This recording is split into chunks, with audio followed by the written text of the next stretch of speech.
the Edo State Security Corps, the structure, architecture, you just name it, and the impact it they having in Edo State during this time, this new time, that what they're celebrating, they're getting some negative, questionable characters trying to make one or two persons unhappy by the various activities. So how do you think the Edo State Security Network will be able to come out on top of this particular situation this new time? With me here in the studio, he is a retired DSP and, of course, the MDCO of Casiota Security Outfit, entrepreneur, political analyst. Join me to welcome Sir Isaac Asemota. Thank you so much for joining us on today's show. Thank you, Winston. And good morning, viewers at home. Right. Well, as a security expert, there's a rejigging, or will I say formation, a rebranding of our security outfits. Right now, it's like, the name Edo State Security Corps. People have been trying to get enlisted, going for training and all that. Now, what do you think should be the criteria of getting persons involved in this particular outfit? Thank you, Mr. Winston. First and foremost, let me thank the state government. If you recall, we were here some couple of days ago when we talked about this, the state security that was disbanded. Whether they recalled them because of what we said or it was a coincidence, we thank God that everything went fine as we recommended that they should be recalled. To talk about these new outfits, the requirements, first and foremost, able-bodied men and women should be recruited into it, and they must be trained properly. I don't have problem with the police training school in Ogida. They can be trained there, but there has to be a synergy, a sort of cooperation with the PMF instructors, that is the police mobile force instructors, that they can join hands with the instructors in police training school so that they will be properly trained, because these duties they are going to perform are strictly or purely a sort of a very serious operational duties, because it's not going to be restricted to office duties alone. It has to be, it's purely operational. So they need to be well trained, and the people that are supposed to be recruited or that are already recruited or in the process of recruiting them they should ensure that they are physically capable of performing these duties. Medically, they should be the type of people that they don't have a problem with eyesight. They should be the type of people that they hear very well, and they have a good physical body build. However, this type of security outfit can be departmentalized. That is, both in office, operational side of it, all and all. So when I say able-bodied men, does not mean even the disabled. Disabled in the sense that in the process of gathering information, they can be useful. You can just give them a sort of a wheelchair, stay in a place that there's an information, something is going to happen. They will feel maybe that person is a beggar. From there, they can be employed and be helpful to us. But talk about the operational aspect of it in the bush. These men or women must be trained on how to handle weapons, trained on how to talk to members of the public, trained on to know, because now the type of weapons they are going to be given, even though I'm not privy to what they are going to do, but I know too well that it's not going to be all these gas-operated weapons like AK-47 and others. It should be pump action or single barrel or double barrel. And they should be told that this AK-47 of 18 is not the same action with this double barrel with cartridges, because on a very close range, cartridge can do more harm than even AK-47. where it enters and goes out is bigger than that of AK-47 because of the groove in AK-47. It just pierces in and come out not too wide. But that of pump action, it can make a very great damage on a close range. So they must be taught and trained on that aspect because if you see the one they were doing for on several occasions in the while they are in the in occasion, maybe wedding or burial ceremony, shouldn't shooting anyhow. And in such a very crowded environment, they can mistakenly go and hit somebody on such a close range. There's no issue of say it survive, it will not be there. So these are the areas, and this security outfit is just like it's nothing short of a force work. Force work. Yes. Oh, now let's take you back a little bit to when you talked about weapons. So you be giving AK-47 or pump action or barrel, but some persons are against arming them to the teeth because of the fear of in case they go rogue or they tend to turn against the law. How would you now apprehend or recover this weapon from these people, knowing fully well that from the onset they give permission to use the guns? Thank you, Mr. Wilson. In an ideal environment, it is not when you are forming this type of security outfit in this more broadened, like a state government security outfit. It's not a thing that you now ask individuals who have single barrel or double barrel attempt to bring it. If as they are coming, the government should ensure that these people are well licensed. They use their NIN to license their weapons so that if tomorrow they are no longer in that service or providing that security, they can always withdraw that. The issue of asking them to provide their own gun is not even the best. The government has the right or the capacity to provide them with like this pump action, pump action and a double barrel guns. You say the government should provide the guns for them? It should provide this. Where would they even have the money? People, the people you are asking to come and work, it's not everybody. Those ones. Surprisingly, the majority of them in the past, they're able to get guns for themselves. Yes. AK-47, pump action. I get to see them parading these guns as they're walking across the street of Benin doing their jobs. But sometimes you get to hear that these persons are alleged to have gone out there to rob some persons in Edo State or in Benin City. So how can I put a check to that? Mr. Emerson, sincerely speaking, for the number of years I saw them work in Edo State. Yes. Frankly speaking, I have not seen any of them with AK-47. I have not personally seen them. They must have been seen by others, but I have not seen them. But I have seen single barrel, double barrels, and pump actions. I've seen from them. And most of those single barrels you see from those people, many of them were hunters that were co-opted into the security outfit, which many may not be licensed.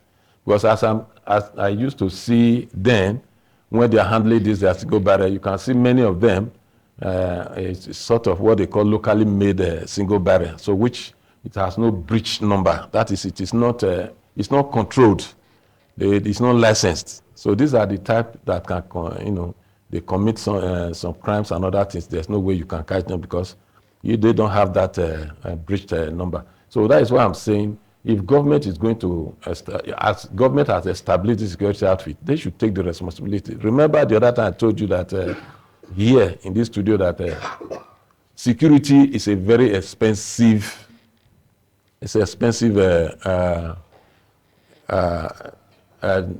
work to do for government to embrace. It's a very expensive. So they must ensure, like if it is pump action, you go to the east.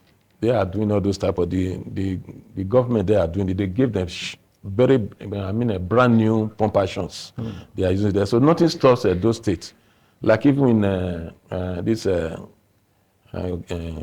what they call this one in Yoruba land, this is whether Motekon or something like that. Motekon, I think one of my classmates is their commander now because the other man, late. The other military man late. So they are giving all these weapons there for them to, but you must ensure that they are well licensed individually. Because when you license, they want to see whether, first and foremost, before you get a license to handle a weapon or firearms, they must know that you are not temperamental. You are not easily provoked. Yeah, no, I'm talking about the temperament of this person. Get some of them, they don't have control of their emotions. I counted one night. You know, this our job entered us to sometimes close late at work. This guy was drunk to stupid and was like, hey, if you cross here, impeding this, I go shoot. I was like, what? I was like, just come on. I was like, sir, it's me. Oh, we'll say now you. Oh yeah, they go. I mean, it's like, no, that is like one experience. Other parts, like, you know, they share their experience with it. So tell me, how can the government really know about this person's, you know, weaknesses and of course deficiencies, so that will not cause more havoc to the society? I'm talking about a true life story, me being involved, and others also have similar stories. You see them after, you know, just going out there to have fun, sleeping on duty with their guns by their side, and a little jerk. Then they do to bring out the gun and just shoot before even asking. So how can the government really make a psychological analysis of this person's personality so we have some persons without control in the system? Mr. Wilson, let me first of all thank you for not being rude to them. Yes. Because the late our father Awolowo said, it's only a fool that will challenge somebody with a gun. Yeah. It's only a fool. Because anything can happen. Yes. But that is why there's a saying in the force that if you have your own gun, like pistol, the pistol normally say, don't bring me out because I'm very shameful. The moment you bring me out, I will do my job. So that is why when you see people boasting, I will shoot you, I will shoot you. Don't take it for granted, except that person don't like his life. That aside, in a normal situation, yes, if people are to be enlisted into security outfits, like I do in my own too, we make sure we carry out a elaborate investigation about their past. Like this state government security outfit now, what they need to do is to involve the police in the sense that the fingerprint department. Fingerprint department. Yes. Because if you have been involved in crime before, it is in that database there. They will detect it. If you've been a criminal, if you were once a criminal or you've gone to prison and come back, you have nothing to do with government security something. Because you are supposed to come and do the right thing, respect the government of the day, do what they ask you to do, and not come in there to go and use as an opportunity to operate what he has in his innermost mind. So the security men supposed to be properly investigated about their previous activities, about their previous past, bad attitude. They get all those things from the fingerprint and get them. And it's not difficult to do. There are thousands. Some people might even say, if you say you want to look for all those type of good people, where would they see the numbers that we get? There are many people outside there of good character, behavior, that can even get up to 10,000 numbers of them. Just like as you have the bad ones among them. Like you are saying now, how can you see somebody who is a security operative smoking Indian hemp on duty with the outfit?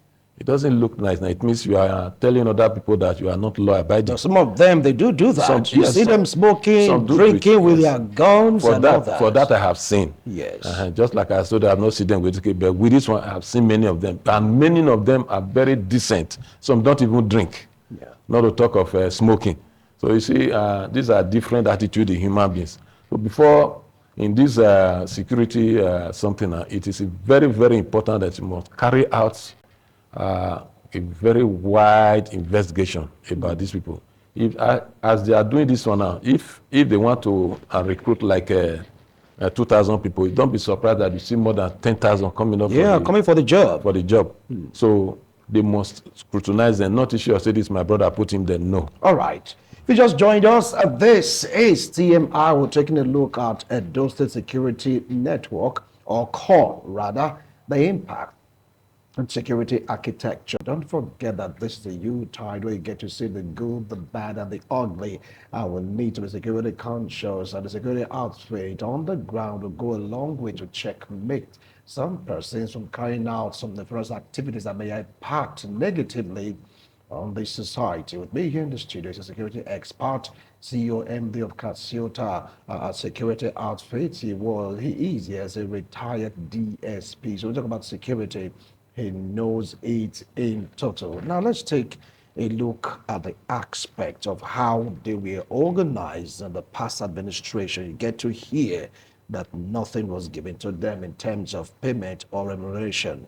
They said nothing was given to them. They have to scavenge. They have to do one or two things to make ends meet, to the extent that they're giving out themselves to protect those persons conducting burial ceremony, birthday ceremony, marriage, etc., just for them to get money. What do you think this administration should do differently in that regard? Thank you, Mr. Wilson. You see, during the administration of the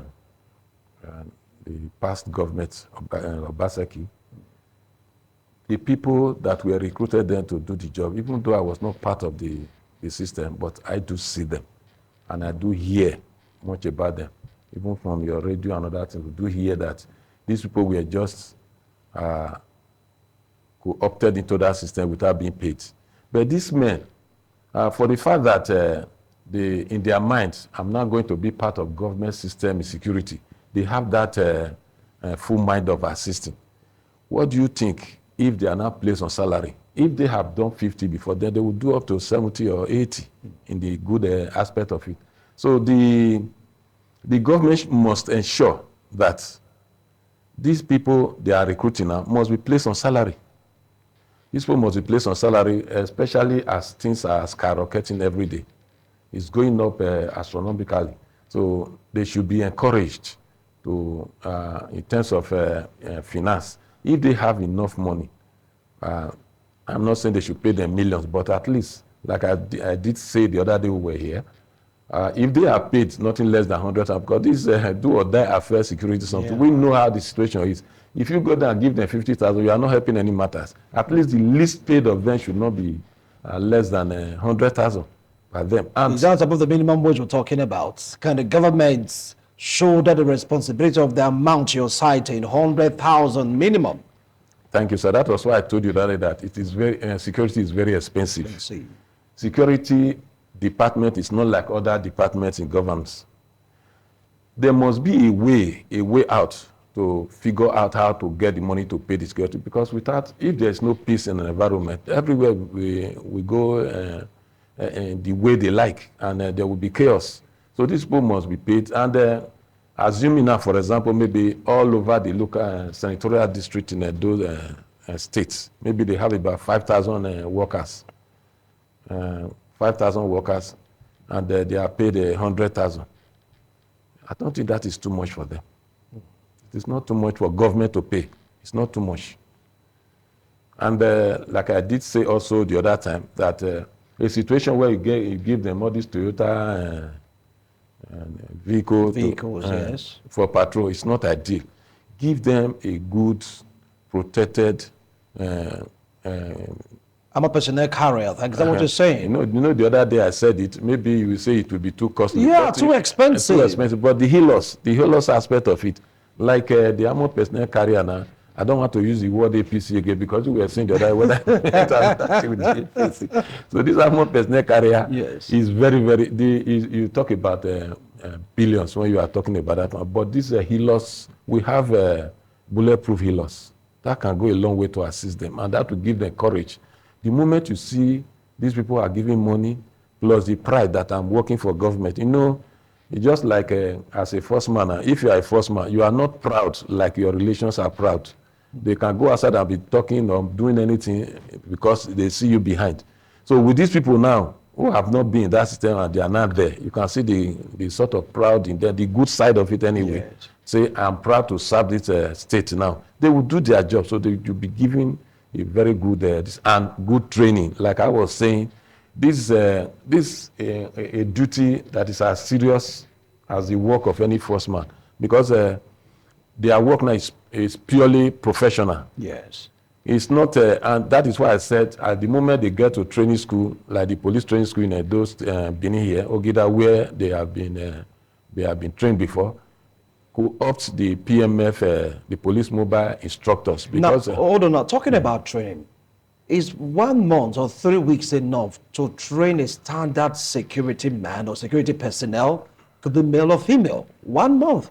Because I know you went to that particular school, it took quite maybe a year or 2 or 3 thereabouts, to get properly equipped. Now you're talking about crash course training for a month, sometimes 3 weeks. Would that really bring out the best in that personnel? Winston, thank you so much. This is a gradual process. Yes. What they are doing now, you go there like what they did before. You go there for 2 weeks or 3 weeks program. That is a crash program. They cannot get the in-depth knowledge about security. Yes. But as time goes on, maybe departmentally they will be asking in batch or in batches, go there for retraining, training and retraining. That is what is involved in this type of situation. You don't just get the best out of people. Just like in some of the universities now. Maybe you are doing a computer program. Yes. Throughout your stay in that say, particular university, you may have not seen this computer physically, but you will be taught about the theory aspect of it. When you come to the field, you will not have any details because you have not seen the proper aspect of it. So that's why I'm saying the moment these people are given a good training, that's why I said they should co-opt the PMF men, because the job these people they are going to do now, it has different vegetations. Vegetation in the sense that you will see some operations, it will happen in the field, some will happen in the water bodies, in water areas, and or in the forest. Yes. So the PMF men who are operational in duties, they will be able to tell them how you maneuver, what we call bounce to bounce, in case you are in bush where you try to prevent yourself. People who are not taught all those things, they can just, maybe they think they are bold, you just be going and will be brought down.